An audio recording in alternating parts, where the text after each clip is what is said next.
Hi, guys, and welcome to Being Becca Live. I just finished teaching the September seminar. So if you join me for Building Better Boundaries, and you are joining me now, thank you for following me across the interweb.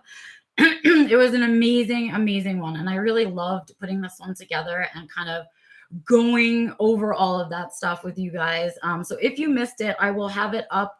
The recorded version will be up for purchase maybe later today, possibly tomorrow, but hopefully today on my website. So you can go ahead and get it if you missed out on it.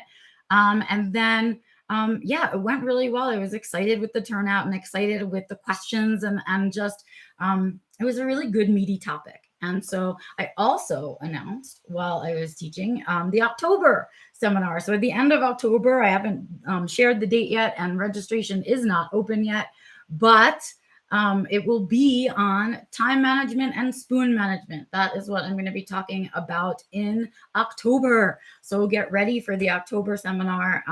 September's is in the can, as they say. Yeah. So thank you to those who joined me for that. If you missed it, it will be available for you shortly. And that's what I got to say about that. So let's move on to Being Becca Live. So Being Becca Live is when we all get together to really chat about what the struggles and challenges are of being an autistic adult right now, and not when research catches up or that kind of thing, when supports become available, but perhaps right now while we're breathing. And so that's what we're talking about today, is that kind of stuff.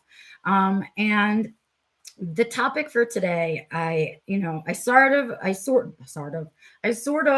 alluded to it on Growing Gratitude this week, if you joined me for that. But I want to talk about 2022. What? Yeah, I do. It's almost October, as in like 2 days away, October, right? And so that leaves us with October, November, December, and then we are in 2022, you guys. Seriously. Is that crazy? 3 months. We have 3 months. And what do I do with the last 3 months of my year?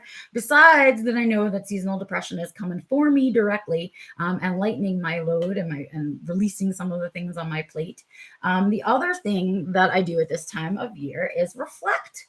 Do a lot of reflection on the year that has passed, which flew by, and I'm having really hard time coming to terms with how much I feel like I missed of 2021. But reflecting on that and what was the year like, and did your words for this year help you? Was your F word helpful for this year? I personally was disappointed in myself and the way that I handled my F word this year. And so I'll be coming back to them at some later time. And I've now begun the search for my new F word, which, you guys, I've been looking and vibing and searching for my new F word. And I have to tell you, it might be time for me to change letters. So I don't know. I'm at it. I'm still looking for an F word. I have 3 months before I need to decide on it. But I need a word for my year. And along with that thinking pattern, right, is the thinking pattern about mantras. And that's something else that maybe I don't renew every year, but I do think about when my headspace is changing. And when I come across new mantras, because I find them in the strangest places, you guys. I find them in memes. I find them in articles sometimes, and I often find them in song lyrics. But this particular one came to me via a meme.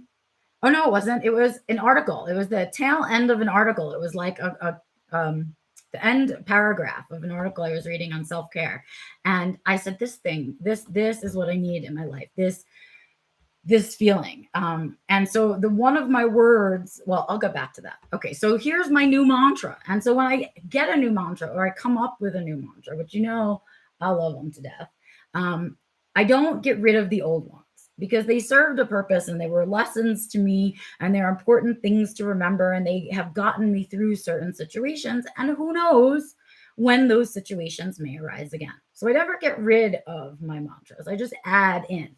Right. And maybe a newer mantra is sort of more at the forefront for me than the older mantras, but I don't get rid of them because they all spoke to me in some way or another. So this particular mantra came to me via a self-care article, and I have added it to my list, and it is going to be my mantra for 2022. And here's what it is. It is: breathe in calmness, breathe out anxiousness, let's do this thing, right? The way that it was written, I'm still tweaking it because the word anxiousness isn't a word to me. I think it's a fake word. And what I want to say is breathe out anxiety, not anxiousness. So I want to breathe in calm, breathe out anxiety, and like, let's go get this. Let's go do this thing. Let's get out there, right? Like,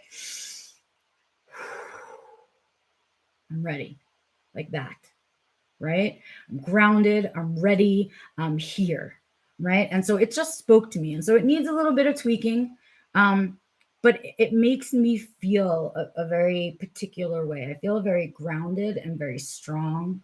It makes me feel like when I do it, I need to stand in mountain pose from yoga and be very like grounded. And so I love it. I love it. I want to release the anxiety this year so badly. I'm so tired of being stressed by my own anxiety about certain things, and I need to work on that. And so, one of the possible words in contention for this year as an F word is freedom. And I think I might roll with that one for this year.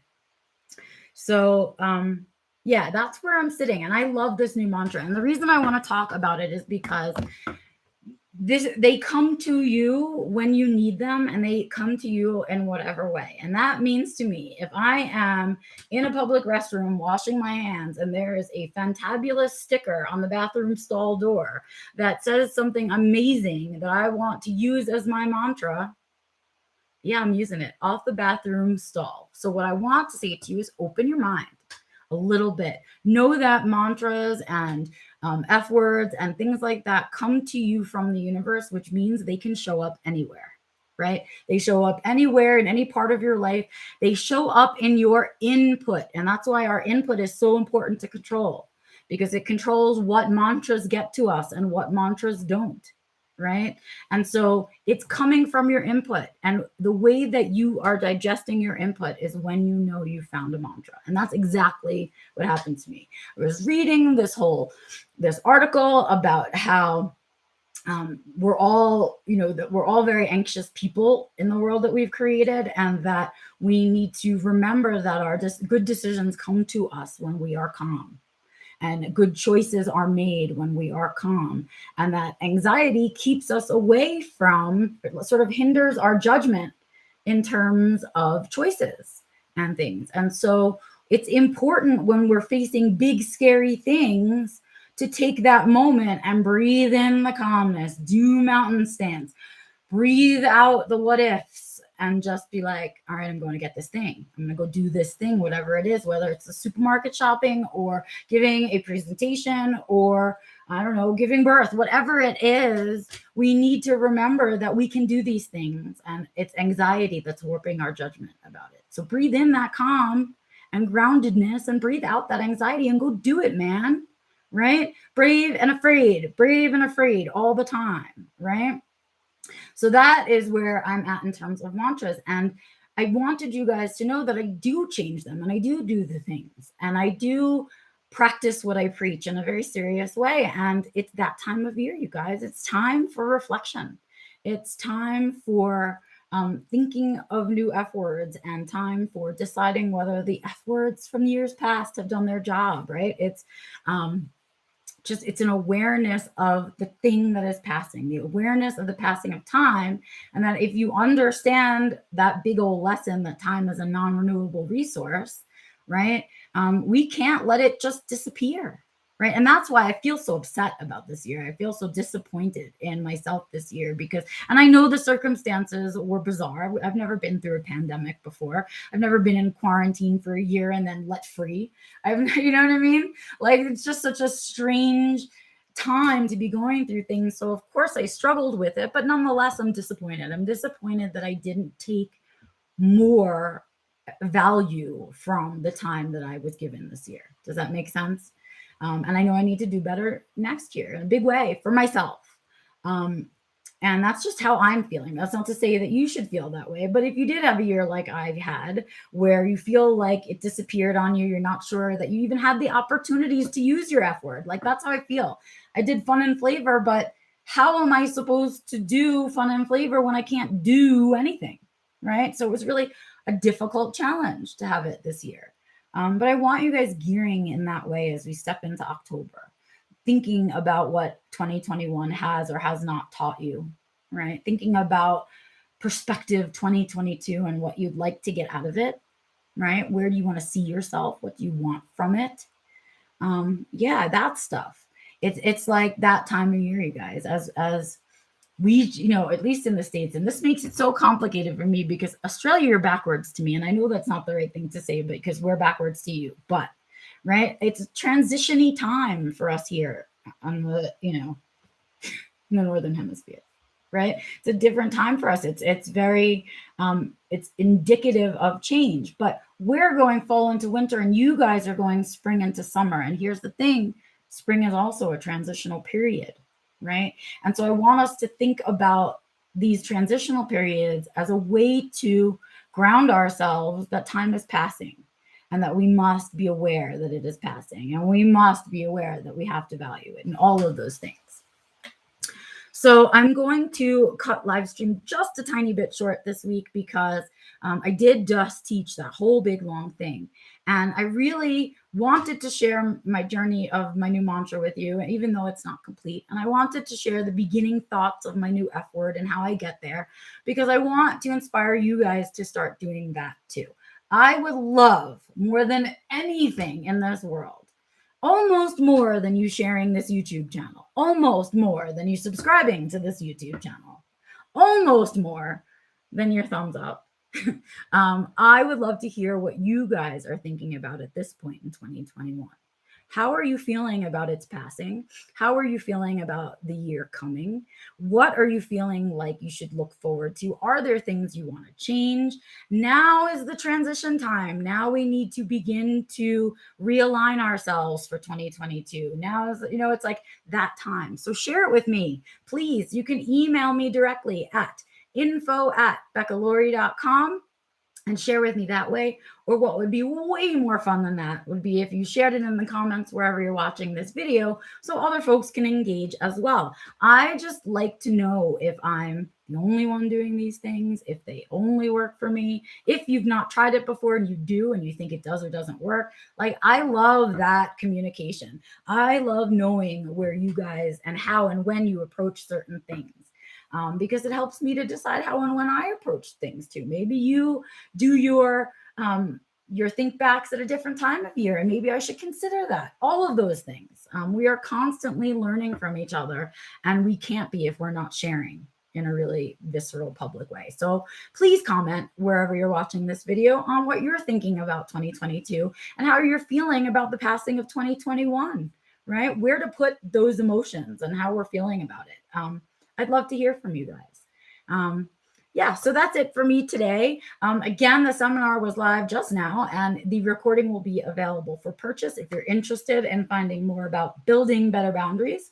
October seminar will be time and spoon management, not yet available for registration.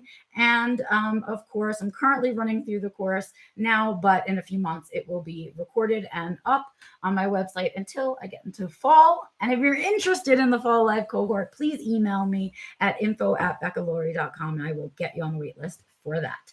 I have to go head off and work on the newsletter. So if you are not signed up for my free newsletter yet, go over to my website, beccalaurie.com, LORY.com, and sign up for my free newsletter. It comes out at the very beginning of the month, so I have to go work on it now. Each month is a theme, and I don't know what I'm doing yet, so I can't share it with you. I like it when it hits your box as a surprise. But you have a couple more days to go ahead and sign up for the newsletter so you can get the October issue.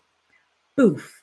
That's what I've got for you today, guys. I am thirsty and hungry, and my dogs need to go have lunch and go to the bathroom. So I'm going to get out of here. But I do love, love, love sharing my time with you guys and my spoons with you guys. So I love the contact, and I love your comments, and I love seeing what's going on for you guys.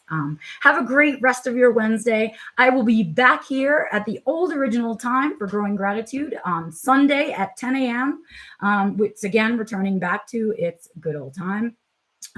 Felt better this week, a lot better. So I think that's our time.